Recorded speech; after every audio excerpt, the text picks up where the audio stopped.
also, all of these things. And of course we expect students بس معليش الصوت اخترع صار في voice effect يعني like the voice is damaged. We need to start again.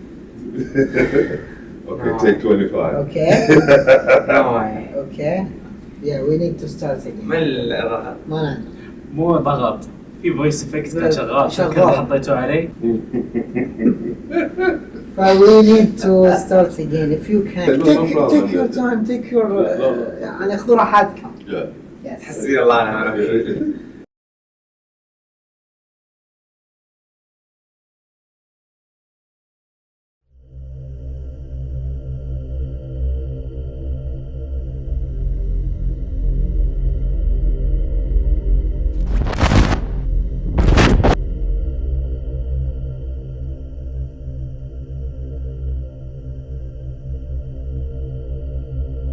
Welcome to your podcast, PMU's podcast. Today we have a special guest, as it is a special episode. Today we have D.Ahmad Nuruddin, who is in charge of the prep department at PMU. Doctor, could you please tell us about yourself? Okay, so first, before we begin, I'd like to take this opportunity to thank you for the invitation. Absolutely, sir. And also to thank the administration of the university, the vice president, because of thanks to their support, that we're able to have such a wonderful, impressive studio here. Mm-hmm. Okay. Yeah, what they did for us is amazing, and we're extremely thankful for it. Yes. So, as you said, I'm in charge of the preparatory program, and I joined the university. I think I forgot the question, but I joined PMU in the second semester of its inception, which was in March of 2007. Before that, I had been in the kingdom working somewhere else, and then I was. In the beginning, what got you from? I know you're from New York. From New York, right? What brought you from New York to Saudi Arabia? Back then. Oh, back then. Yeah. Okay. Now I understand that a lot of people are coming here, yes. the Middle East especially. Yeah. But back then. Yeah, back then it was way before that. Yes. Many years before that, before all of you were born. Yeah. I had been in school studying. I was in my doctoral program at Columbia University in New York, and I had just become a Muslim, and I wanted to perform Hajj.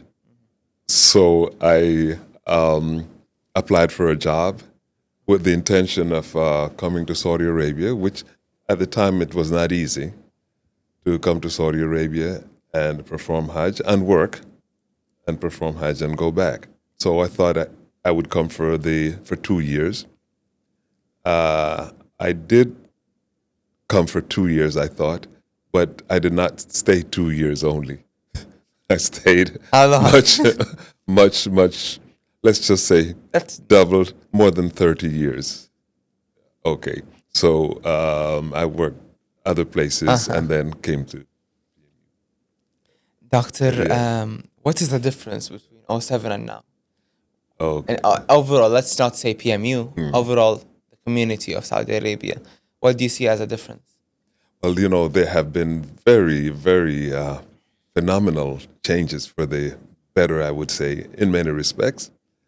The improvement in terms of facilities, for one thing, the students, quality of students,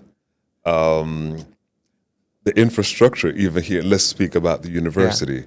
When I joined, how was it? When I joined in 2007, we were only in one building. Well, like a high school. Well, we were just in one building. The development is nice. Yes, it's been very different. It's phenomenal. It has developed exponentially over the few years. Now, just look at all the facilities we have here. Just this for one thing. The multiplicity of buildings. With all the facilities and the labs, the robotic labs, the law, so many They things. even gave us a moot court as law students. You see. Yeah, we have a full court here. Yes. Yeah. By the way, I did attend one of your sessions. You were not there. It was before in the moot court, and I was really very impressed. Plugging for the law department, you know, the students, they performed. I thought I was probably in a real court. Now, when we perform there, we take it serious. Like for us law students, we take the moot court so serious that it's a life or death situation. Yes, it seemed that way. Yeah, it gets aggressive sometimes. Yeah, well, they weren't fighting that time, but it was pretty intensive. I would say pretty intense. Yeah, Doctor, when you came to the Middle East in general, what is the most significant challenge you had? And what will happen if you came now? Will this challenge be still there? One of the challenges, and this might sound backwards, one of the challenges I had was actually accepting that people were as nice as they appeared to be, and which they are. You know, I remember when I first. About a few first days here in Saudi Arabia, in Dammam to be exact, people in the neighborhood would speak to me and offer me coffee and invite me to their homes. And I was like, why are they doing this? This is unusual. Of course, as time went along, I realized this is just typical. There was no media that tells you the hospitality of the South. Yeah. At the time, I didn't know, and this is a long time ago. But this was just normal, typical Arab hospitality. You know, people who didn't. I remember I had been here for about maybe a few weeks, and the people in the neighborhood, in Dammam, small neighborhood, they invited me to dinner. You know, small, and I'm like, why would someone do this? And then a year later, when my family came, they had a bigger dinner. So you know, so getting used to this. It's a cultural shock. Yeah, in a way, you know, New York is quite different. You know, you don't walk around saying hello to people in the street. It was always a city. Yeah, always. You know. So that was one thing, but I thoroughly enjoyed the hospitality and felt. Very quickly became a part of it, of this society. Would you like to share with us why did you choose Saudi Arabia for you to stay? I will not say work. You stay. Yeah, for me, it's not just work. I have a life here. Have a life. My family, two of my children were born here. So, you know, my children went to Arabic school. And then went to school somewhere else after. But it's my life here, you know. So, as I said, I had, before coming to Saudi, I had a job offer in China also. But I decided to come to Saudi. Back then, China was technologically advanced. There were opportunities, but not like now. I wouldn't say, it would have been an adventure. In both cases, you had to be adventurous to come to any of these to back then to travel and go to another country and not knowing what to expect. I tell you a brief story. Something that happened when I first came. It wasn't the new airport; it was the old airport in Dhahran. Airport. Yes, and the outfit, the organization I was working for did not pick me up when I arrived. And I remember someone saying, "Oh, don't worry about it. Just sleep there." And I'm like, "My bags." And they said, "No one is going to touch it." That was a shock for you. Yeah, that was a shock. Like, are you serious? Why? Yeah, because you don't leave your baggage or anything unattended anywhere else, you know.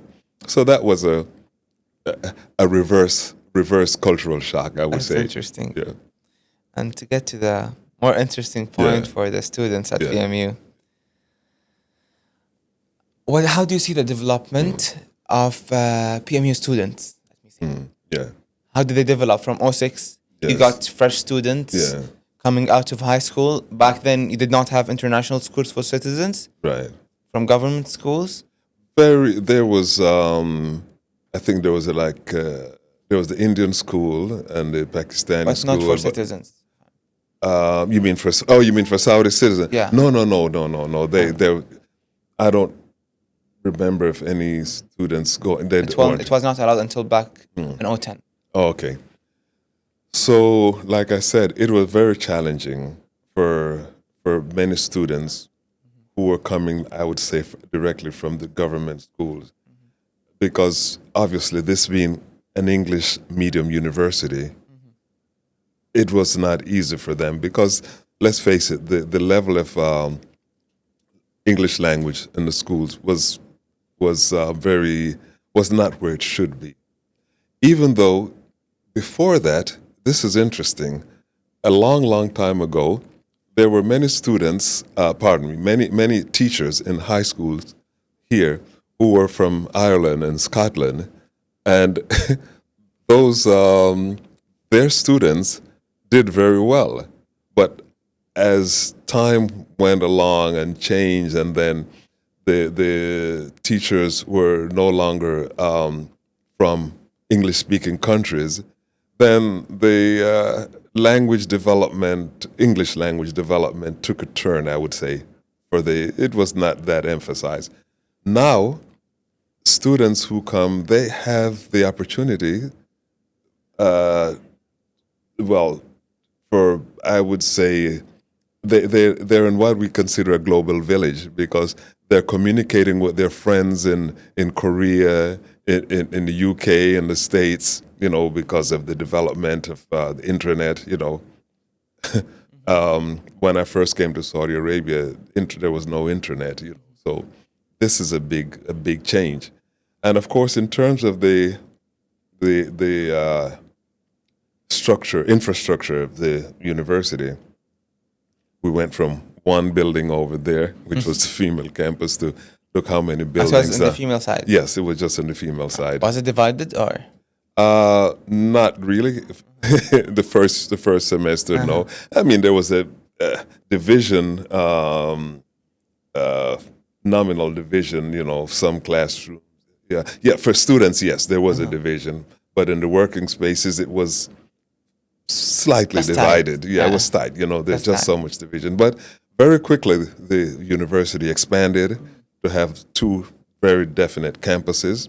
By the second semester, by the first, if I remember correctly, by the end of the first year, there was very defined both campuses, and both campuses have continued. That's not slow. No, that That's was really fast, and it has continued to develop. We see the quick and rapid development at PMU. I've joined 2020, Yeah. and I see a lot of different stuff already. Yeah. Doctor, let's get to the prep program or the preparatory program. I graduated from an international school with a good English background in math, so I had the chance to get directly to core. Okay. Um, Congratulations. It's okay. But thankfully, I had the honor to meet you in the hallway, talk to you, know more about you, and know more about the prep college. But a lot of students who are in prep or who want to join PMU wonder what is prep. Yeah. We know that there are different levels. What is prep? Excellent question, because many people, they just hear the name, they don't know what it is, and they think, oh, it's just another English course. No, that's not it. You see.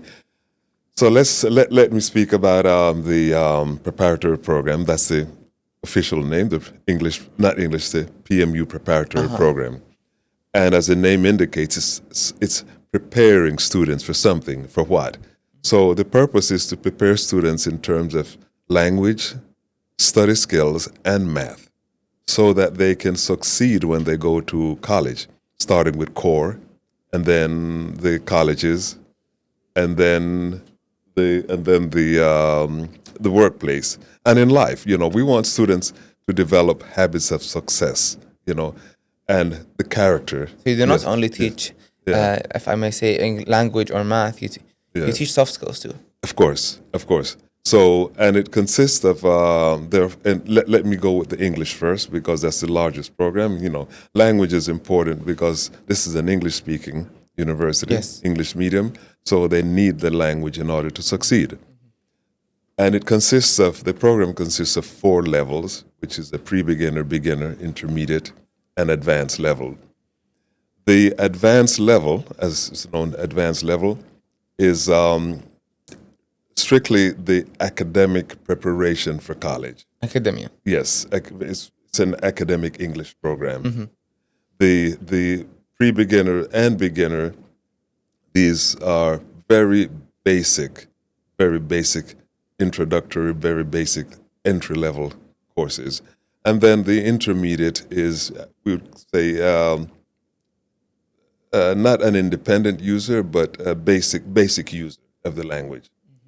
By the time students get to the advanced level, they should be moving towards being independent users. Okay, now, we have math also. Many students here studying engineering, law also, finance. I started in engineering. Really? Yeah, then You went to- aerospace engineering, then law. Law, okay. So you can imagine, so now you're in law, you don't need pre-calculus, right? But I had calculus too. Okay, so you don't need it. So the language, the math program consists of introductory algebra. These are basic courses in prep. Of course, there'll be other math courses in college, and pre-calculus. So if someone is going to be studying finance or HR, they don't need the pre-calculus, but they should have a basic knowledge of math. Algebra will do, introductory algebra, and intermediate algebra. Now we move to the next aspect of the prep program, which is study skills. It's actually theories and applications of learning. That's the official name, also known as study skills. So the study skills program deals with soft skills and what we consider necessary habits and competencies to be successful in college, in the workplace, and in life. Things we're speaking about communicative competence. We speak about problem solving. These are some of the competencies of PMU, the general competencies. And these are incorporated in these courses. And they're also incorporated in other courses of the university. And if I might just add one thing else, this is in line with the bigger vision and objective of the university and the country. Yes. Doctor, you get students from high school. You get students who had a long gap of not studying. Yes. They took a huge break up to 10 years. I have some colleagues who are 45 plus. Yes. So how do you convey these students to take this intake of information? How do you convince them to study? How do you convince them to take in this information and use them? Yeah. Not the sake to pass prep or the sake to get to core. You see, we want students to develop and understand the concept of being lifelong learners. That you're not studying just to pass a test or a quiz. You're studying and you're learning so that you can be successful. In what you do. Not just in college, but even after you leave college. There's no point in just say, oh, I passed a test, but I can't. Let's take language, or even math. If you don't know how to if you don't know your timetables, for example, you'll be at a disadvantage in the real world. Even balancing your checkbook. You're not doing school. Exactly. If you have a good grade, just a good grade in an English course, but you can't communicate. It doesn't mean anything. It doesn't mean anything. So you mentioned the students who are in their 40s and students who are in their late teens. Everyone is a learner. Everyone wants to learn. And these are lifelong learners. And I'm really very encouraged to see many of our students who are working, they have a families, and some of them are prep students too, by the way. They were out, they left school 10 years ago and decided to come back. Yes. I have a great deal of respect for these gentlemen, ladies and gentlemen who are doing this, male and female. We do have students like this. My advice to students who are just coming out of high school is take every opportunity and learn and develop these habits while you're still young. Don't wait, till you have to go through changes and then come back 10 years later. It happens. Habits fresh. Yes, it helps. Yeah. Doctor, what do you see the sole purpose of the prep program? Well, as we said, preparing students to be lifelong learners and to be successful beyond college. And also, one of the things that we like to emphasize is character development. If someone has a qualification but not good character, it's counterproductive.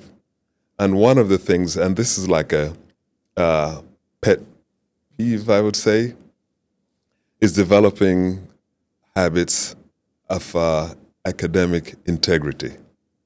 We don't want students to develop habits, bad habits, as students that are not. I'm trying to choose my words carefully here.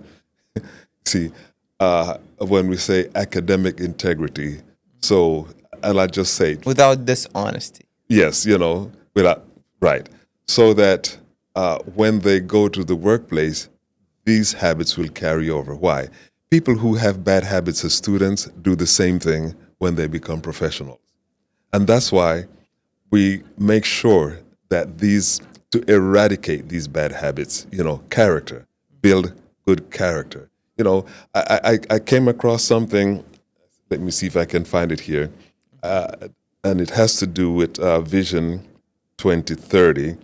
And I said, I always like to share this with students, and I'll read it because I don't want to misquote it. It says here, speaking about goals from Vision 2030, our goal is to promote and reinvigorate social development in order to build a strong and productive society. We will strengthen our families, provide the education that builds our children's fundamental character. Words of a wise man. Exactly. Really, again, character. Because as I told someone, I said, some of the biggest crooks have college degrees. Yes. But it doesn't mean anything. So it's not impossible to pass college. Yeah. But it's not easy to get everything out of college. Exactly. Doctor, life changes, develops. How does the prep department develop? Yeah, so we're, by the way, speaking about the prep college developing, one of the things we're very proud of, we've been accredited by the organization called CEA, which is Commission for English Language, and it's in the United States, and it's from the U.S. Department of Education. So the prep program is accredited by CEA. Okay, now having that accreditation, we have to constantly improve our program.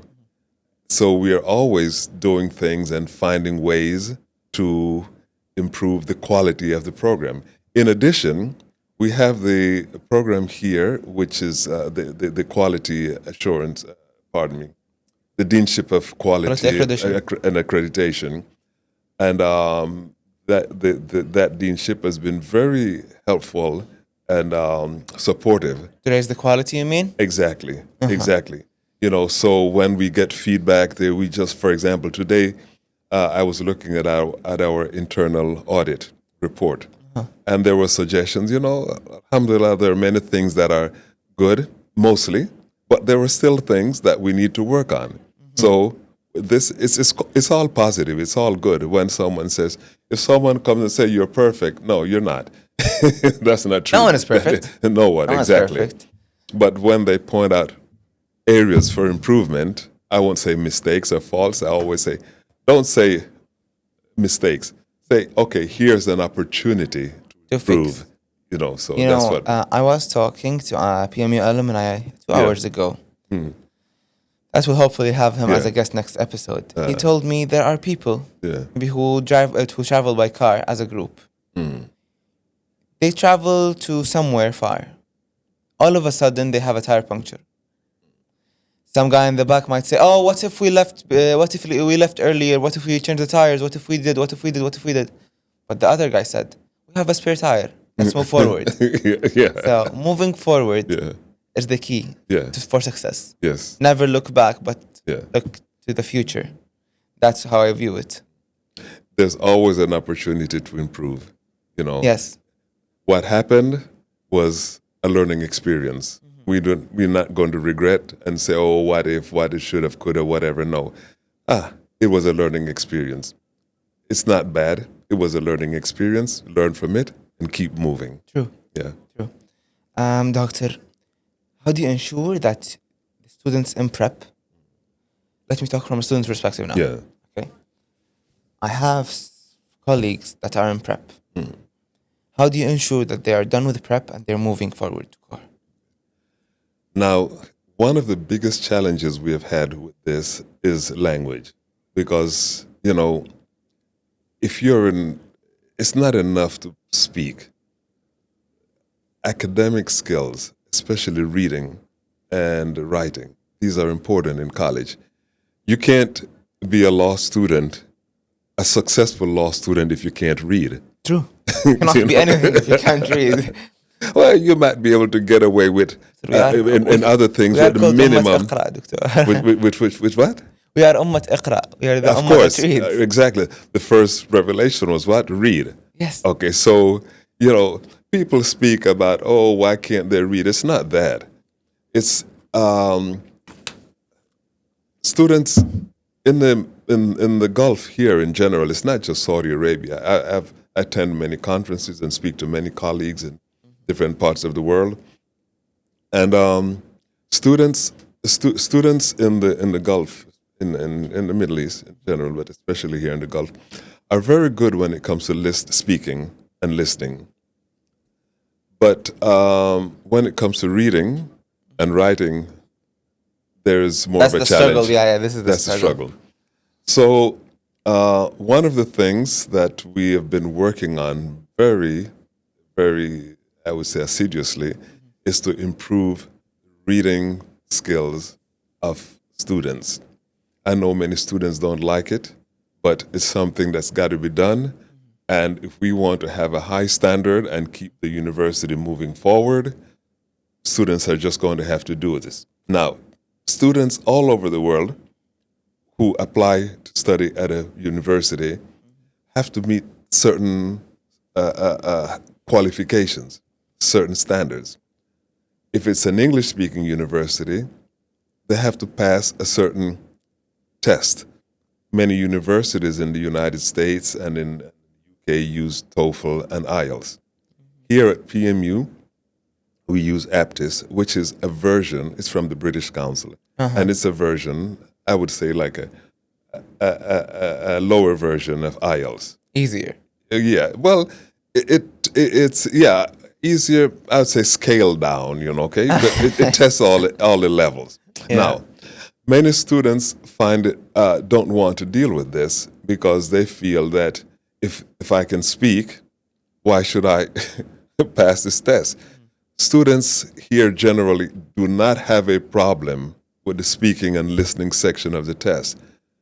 Students do have a problem, especially with the reading component of the test.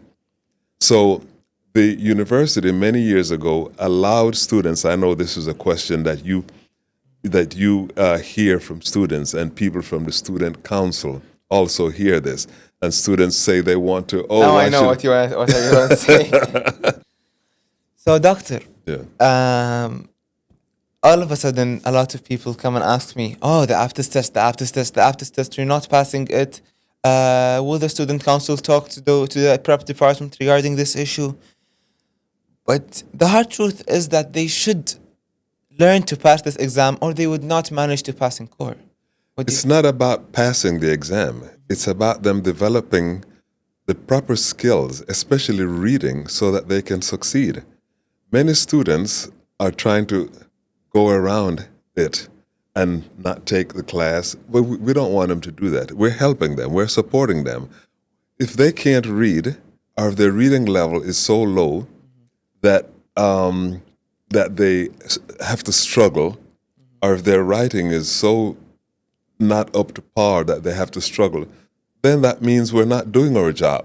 You know, we don't want to just say, okay, you're excellent, you're a mumtaz, go ahead, when we know it's not true. You know, we're supporting them. So what we need for them to do is to just understand that this is to their advantage. You know, they don't want to go to a job and maybe the supervisor said, would you, I need for you to, here's a new manual. Here's a new piece of equipment and here's the manual. You need to read it and see how to deal with this. If they can't read it, you can see how this could be a major disaster. Or if they have to write a report. As I said earlier, you can't depend entirely on ChatGPT for everything. You know, certain things you have to know how to do it. At some point, you'll be stuck.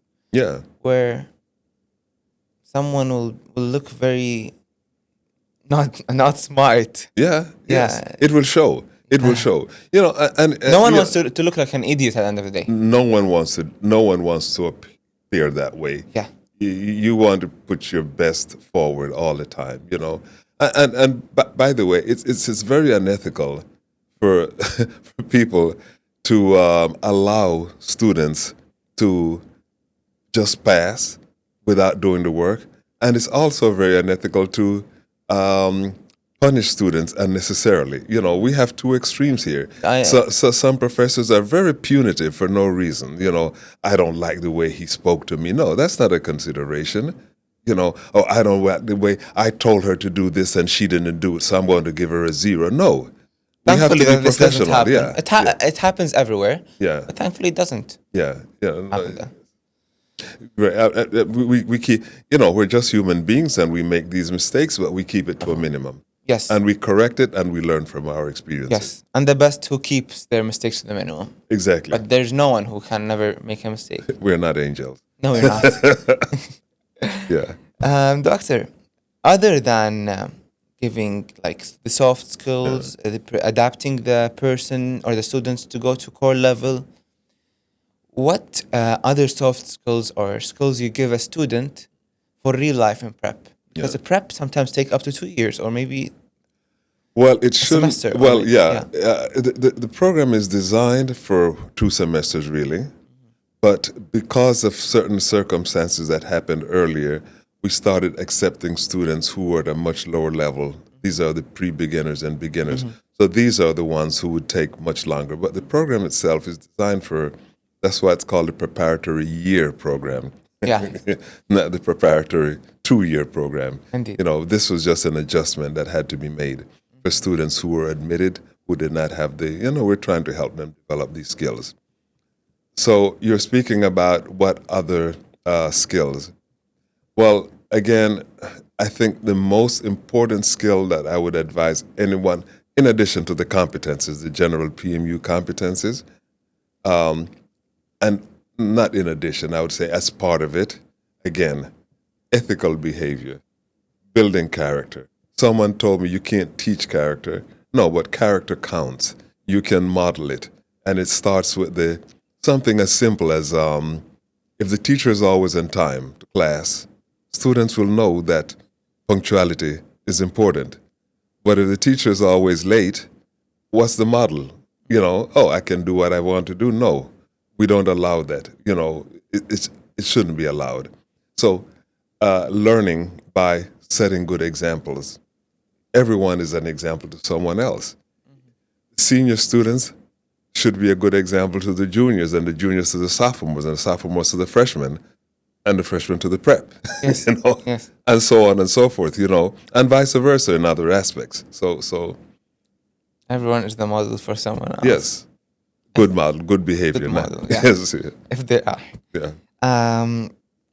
What do you think, other than the APTIS, what is the biggest challenge faced by students in the prep department? Well, I really don't think APTIS is a big challenge. No, but students have made it a big challenge. Yes, yes. It is. It gives a lot of students some tough time, and for a lot of students also, it's a piece of cake when they focus in class. When they focus. Look, in all fairness, some students realize they say, okay, I need to develop my reading skills, so let me just take this class and learn and move on. Others decided, unfortunately, to say, I don't have time for this because I'm focusing on my engineering classes, or I'm focusing on my finance classes, whatever.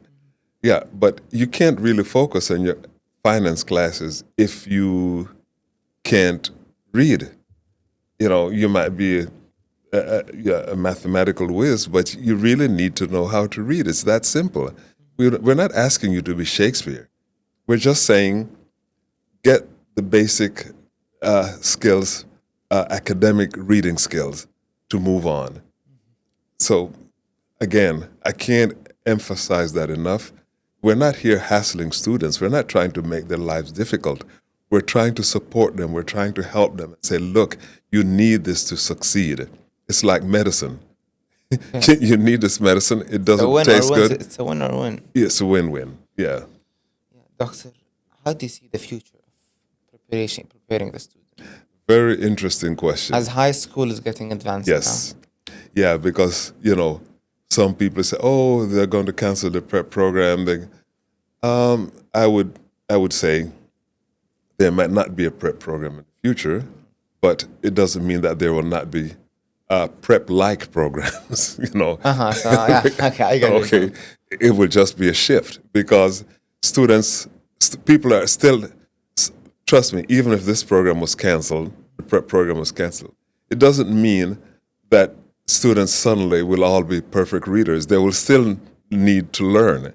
So what could happen is like what happens in the field of international education. There's something called the first year experience. And many American universities now are doing that. Guess what? It's just a prep program, but it's not a prep program, a prep year. Foundation. Foundation, whatever they want to call it. When you're a freshman, your first year in college, you have to take all these remedial courses like remedial reading. Believe it or not everyone in the United States, a high school graduate, is good at reading. Neither in Saudi Arabia, not everyone is good at reading in Arabic. Okay, so when they go to college and they're studying in English, and these are people who speak only English, they should be in a prep program. Yes, It's just not a foreign language program. It's a different kind of language program. They have to learn to read and write. So the future, there's always going to be room for learning. Learning is a lifelong endeavor. So people will always be learning, whether you call it a prep program or a first year experience or a remedial English program, you still have to learn in order to succeed in the future. Doctor, if I may ask, as everything is trying to be an added value to Vision 2030, how is the prep department getting to be an added value to this vision? Yeah. I don't know. Did I speak to you about the... I was reading something. Yes, we did already. Okay. Yes. Yeah. So here, again, education is the foundation for success in industry. And this, you see, the kingdom is as diversified in so many ways. Let's take entertainment. Let's take cinema. I watched a very interesting Saudi movie the other night, and I was really very impressed. Now, can you imagine someone who doesn't have any skills whatsoever? No. Reading skills. How could they be successful? They have to learn their lines, whether it's in English or in Arabic. And, face it, whether people realize it or not, the big film industries are not in Arabic. Yes. That's just part Hollywood, of it. Bollywood. Yes, exactly. And once you have the technical abilities, and you're going to have to communicate with people in other parts of the world, you're still going to have to come back to education, character, language. These are basics. These are basics that people cannot ignore. They have to, and even simple math, and also competences. We spoke about one of the competences of the university being globally connected. Now, alhamdulillah, people can get on their phone and speak to someone in Korea or in Japan or in Australia or in Canada, whatever, and have an immediate connection culturally also. So these are things that we want to promote. And another thing that we have been, you ask about this, another thing that we are working on in the prep program too, is that we want to get away from this idea that you have to be sitting in class in a chair in order to learn. No. Outside the classroom. You learn a lot outside of the classroom. I learned a lot outside the classroom. I learned the media experience outside the classroom. I learned Exactly. English outside the classroom. I learned a lot of soft skills, hard skills outside the classroom. Exactly. There's a community here for outside classroom learning. Exactly. When I see students in the hallway, if it's a prep student, they have to speak to me in English. If Or they- Spanish. Or Spanish. Or Spanish. The I know Spanish, and Spanish too, because I refuse. I said if they're in the Spanish class, I will not speak to them in Arabic noticed or this. English or Urdu or Chinese or whatever language they think. Especially that you are a linguistic, Well, languages. I like languages, Yeah, I know. So they have to, How many and I- languages do you speak, doctor? Mashallah. Mashallah. At different levels, 6 or 7. Mashallah. Barakallah. But at different levels, Yeah. A little English, of course. A little. Yeah. Have you considered taking the APTIS test? I'll tell you a funny story. I asked an instructor to take the APTIS test a long time ago, not recently, and he refused. I said, no, it's not. I don't want to see your level. I just want you to have the experience Yeah. so that you know how to help the students. Uh-huh. But he refused. He said no, he thought it was a trick. But others took it. Actually, I took it so that to know You passed. They say it's tough. I don't know. No, it's not really. You should take it to give really. Sure. Just to give me your feedback. Sure, I would. Really, I would happily do this. yeah, because I won't even tell you the grade. But you'd be surprised. Most students now who take it, coming from like yourself, they if they went to an international school, they come in at the advanced or intermediate level at least. If If it is a small IELTS, yes. I got a fairly good grade in IELTS. Yeah. Yeah. By the way, I'm sure that if I ask many native speakers to take the IELTS or the TOEFL, guess what? They will not perform as well as many students who are non-native. I can assure you. Alhamdulillah. So really, Alhamdulillah. It was an honor, Doctor. To sum it up, give me a word to PMU students. okay. The mic and camera. The mic and camera. Look, there's something. I hope I did not destroy No, it's something okay. again. Just go ahead. One of the things that I always tell students at the beginning of the semester is don't be afraid to ask. You can learn. Always ask. And I'll repeat this phrase that I've said many times. Why? Because if you ask, you will learn something. And it might be just one moment of embarrassment. You might feel shy to ask for that one moment. But if you do not ask, you might be regretting something for the rest of your life. the phrase I always tell people, I say, asking could be a moment of embarrassment, but not asking could be a lifetime of regret. True. So we learn for life. Thank you, Doctor. Thank you for the invitation again. Thank you for the opportunity to. I really enjoyed this. I wouldn't say do it again, but but it's really enjoyable, and I'm glad to see students working. MashaAllah, I saw so many students here. You have a big team behind the scenes here, you know, from both, and I have to emphasize, from both campuses, working together. Good teamwork. Really, I could see this. Good technical skills. I counted at least 10 people back there. Yes. At least 10. And I would like to note here that I would have never been able to be a presenter or learn how to deal with all this technical stuff without this team.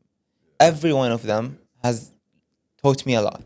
And Excellent. I might be maybe the one with the least information from this team, but they nominated me to. You're the face. There the are support. also a lot of faces of this club, and hopefully you'll see them over Excellent time. teamwork. My congratulations. Thank you very much, Doctor. It's always an honor.